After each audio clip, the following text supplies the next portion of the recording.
Thank you. Everybody well caffeinated, ready to go? Fantastic, outstanding. Well, I got to say, it is interesting to be flying my own flag after 30 some odd years of being under somebody else's banner, but it's great to finally be able to work with folks, everybody across the industry as a resource, as opposed to being a competitor in some instances.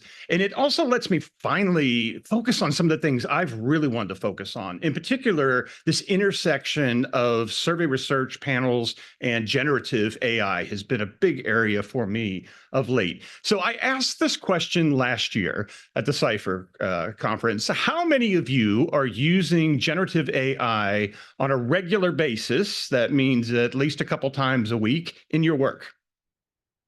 Okay, that's much better than last year. So our friends at Pew actually released some results yesterday that we're looking at the adult employed group in the US, and about 10% said that they are using some form of AI chatbot in their work. Only 16% of the work they do is using ChatGPT types of things. 25% had no clue what they were talking about. So it is interesting. So I'm glad to see, though, that we are at the forefront of that, because as I mentioned yesterday in one of the comments, we should be. This is an area we have to embrace. This is not an area that you go, oh, geez, we're fighting this. This is where we've got the smarts. This group in particular that does panel research is in the prime driver's seat to be able to leverage some of this technology. So my challenge, if you take nothing else away from this, is get on this. We know that whether it's address-based sampling or it's moving to smartphones or it's any of these other innovations that we've done over the last 2 decades, it takes a while, right? Those early experiments, sometimes they work, sometimes they don't. A lot of folks said, you can't do these kind of things. I remember Bob Groves telling me, I was a young pup and doing work in address-based sampling. And Bob Groves raised his hand one time at APOR and said, Michael, do you really think you're going to be able to sample people with addresses rather than RDD telephone numbers? And I was like stunned, like, what do I say? Yes. And guess what? We're doing it. So these things take time, but, so again, embrace it. So let's jump into this a minute. So for those of you that aren't familiar, generative AI is a very particular type of AI. So don't get them confused. Oftentimes AI is used as a big general term. And I'm not going to we've got a lot of statistical friends in here that can get into the differences here, but AI is the largest term. Then you've got all kinds of other sub kinds of analytics. Generative AI is now where a lot of that stuff has all come together finally with mass computing. And the biggest thing it lets us do is to be able to take text, and I'm going to focus on text, and be able to do things with that. I don't like to use generative AI with numbers just yet because I don't trust it. And the reason I don't trust it is because of down here. Generative AI, the way it works is it is intentionally probabilistic. So let's talk about that. It's worth moving and talking about what that means for a second. So a lot of what we do in our work, we want to be deterministic. That means if we have A plus B and we don't change A plus B, we hope it always ends up being C. Particularly in our models, right? Those are the kind of things that we're doing. We're trying to predict. So we need that kind of replicability, reliability. That's not what generative AI is meant to do. Generative AI is meant to try to replicate the human brain. And human brains actually, despite what some of us might think, are not as deterministic as we think they are. They're actually probabilistic. So what that means is when we take A plus B, we'll get C sometimes. Sometimes we'll get C naught, C2, C3, C4, variations of this. Each time you do something, you can get something different. I'm going to ask Mick, I could ask Mick, can you look at this questionnaire for me? He said, well, I don't really do that. I look at all the cool stuff. But yeah, if you did look at it, he would give me some advice one day. I go back the next day. He might give me similar advice, but he's going to phrase it in a different way. That's kind of what we mean. The humans were thinking a bit differently, and our expertise is that. So when I'm looking at areas that in survey research, we should apply generative AI, I'm looking at 2 areas. One is where we're using text, because I think that's where these large language models, that's what they've been honed, that's what they do, that's what they're good at.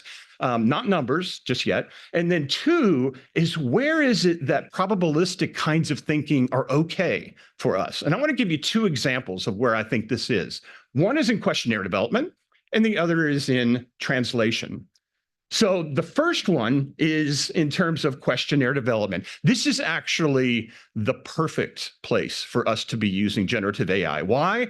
Because we have developed a fantastic set of rules over the decades about what makes a good question. You can take that, you can actually program it in and say, here are the 10, the 20, the 50 rules you need to develop a really good questionnaire. We know what that is, so we can program that is.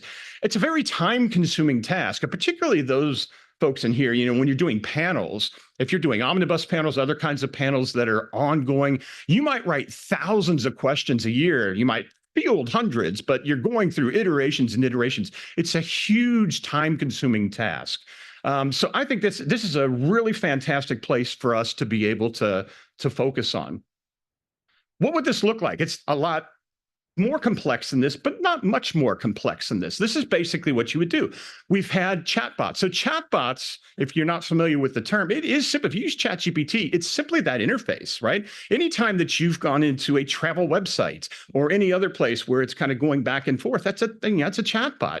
And so basically you come up with a user interface. We've got all kinds of expertise about what makes a good interface. We've got that covered.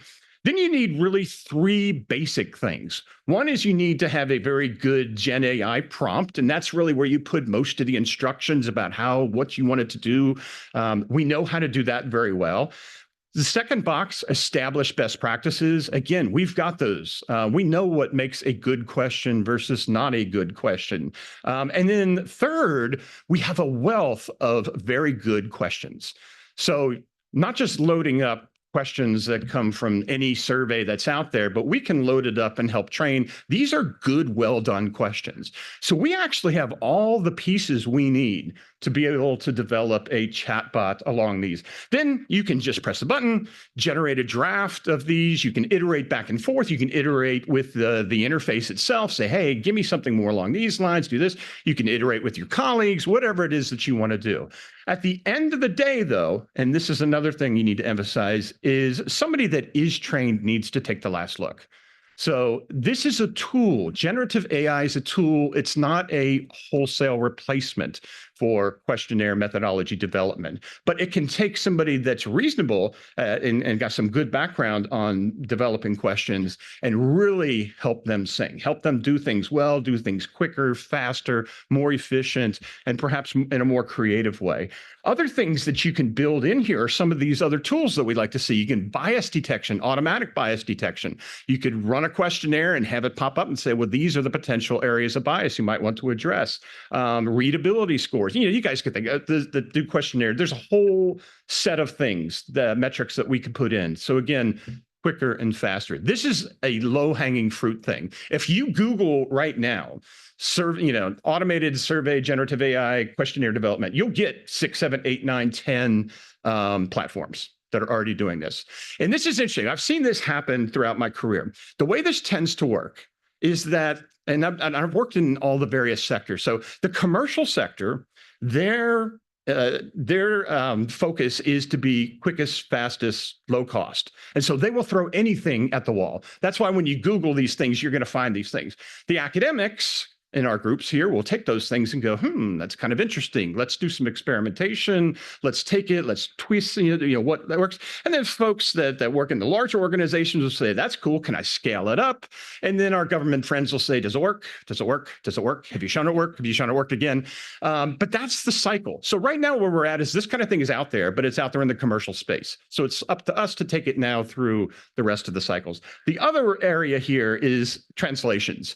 And we've got two areas of translation. One is just super low hanging, which is we have translations that are out there and we just, we get in English, we just need to quickly turn it into a Spanish version. Spanish in the US is typically what happens. And oftentimes folks will go to somebody, again, this can be a time consuming kind of task, but we can do this, in a matter of minutes, seconds with using a generative AI. Now, a dirty little secret is, other than some of the larger groups around here, not many folks actually have experts in language translation on their books.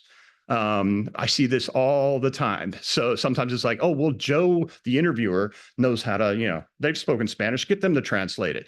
That happens a lot more than I would love to see that. But What this can do is do the hard work up front. Then you get your translation expert to just simply go through and say, no, this is wrong. Let me fix this much faster. So that's the traditional way. The one I'd love to see, though, that I think is again, a really interesting place to go is being able to do this on the fly. So let somebody come in and be able to press the language that they want, and then automatically it is translating for them. Now, the trade-off here is that right now we've got 100% non-response because we're not doing the Russians. We're not doing these other folks. But now we will have some level of measurement error, I'm sure. But that's something for us to be able to work on. So at the end of the day, what I hope that you will be able to take away from this is that we have to be in this area. This is a ripe area, the low-hanging fruit for us to be able to really drive what's happening in this area. Again, translations, questionnaire design are the key things, but a big takeaway here is that it doesn't replace the human, it just makes the human more effective and efficient. So thank you much.